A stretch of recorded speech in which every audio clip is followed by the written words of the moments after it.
Hello दोस्तों, the facts में आपका स्वागत है। मैं आज आपको बताने वाला हूँ रॉ के बारे में।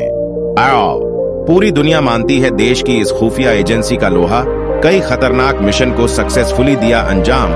रॉ इंटेलिजेंस एजेंसी विश्व के सभी देश अपनी आंतरिक और बाहरी सुरक्षा के लिए कड़े इंतजाम करते हैं। वहीं हमारा देश भी इससे अछूता नहीं है। वक्त के साथ ही भारत ने इस ओर बेहतरीन कदम उठाए। नतीजतन हमारे पास ऐसी सिक्योरिटी एजेंसियां हैं जिन्होंने देश पर आने वाले हर बड़े खतरे को टाला है। देश की बाहरी सुरक्षा पर नजर रखने के लिए एक खुफिया एजेंसी है, रिसर्च एंड एनालिसिस विंग, जिसे रॉ भी कहते हैं। रॉ भारत की प्रमुख अंतरराष्ट्रीय खुफिया एजेंसी है जिसका लोहा पूरी दुनिया मान चुकी है।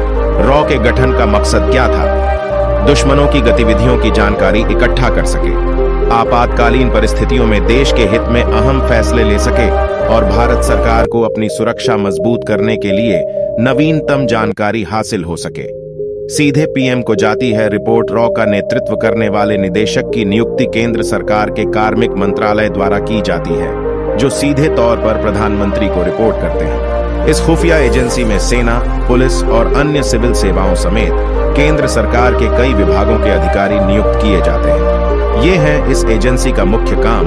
इस एजेंसी की खास जिम्मेदारी विदेशी खुफिया जानकारी जुटाना है, देश पर होने वाले आतंकवादी हमलों से सुरक्षा करना, विदेशी साजिशों को नाकाम करना, भारतीय नीति निर्माताओं को सलाह देना और विदेशी सामरिक हितों को आगे बढ़ाना इस एजेंसी का काम है।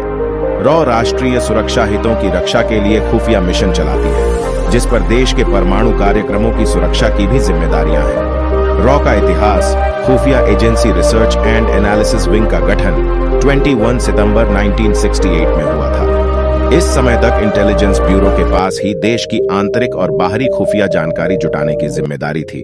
लेकिन साल 1962 के भारत चीन युद्ध और साल 1965 के भारत पाक युद्ध में आईबी द्वारा जुटाई गई जानकारी में एक बड़ा अंतर था। इन युद्धों में आईबी चीन और पाकिस्तान की तैयारी का अनुमान लगाने में नाकाम साबित हुई। इसके बाद तत्कालीन इंदिरा गांधी सरकार को बाहरी खुफिया जानकारी हासिल करने के लिए एक समर्पित एजेंसी की जरूरत महसूस हुई, जिसके परिणाम स्वरूप रॉ का गठन हुआ। आईबी के निराशाजनक प्रदर्शन के बाद रामेश्वर नाथ काव के मार्गदर्शन में रॉ का गठन किया गया था।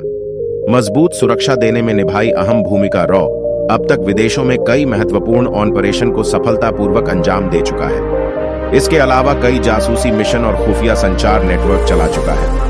बांग्लादेश के बनने में था अहम रोल। बांग्लादेश के निर्माण में भी रॉ की अहम भूमिका है। इस खुफिया एजेंसी ने पूर्वी पाकिस्तान में पाक सैनिकों की मूवमेंट को बाधित कर दिया था, जिसके बाद वह एक अलग मुल्क। प्लीज हमारे चैनल को लाइक एंड सब्सक्राइब कर दीजिए।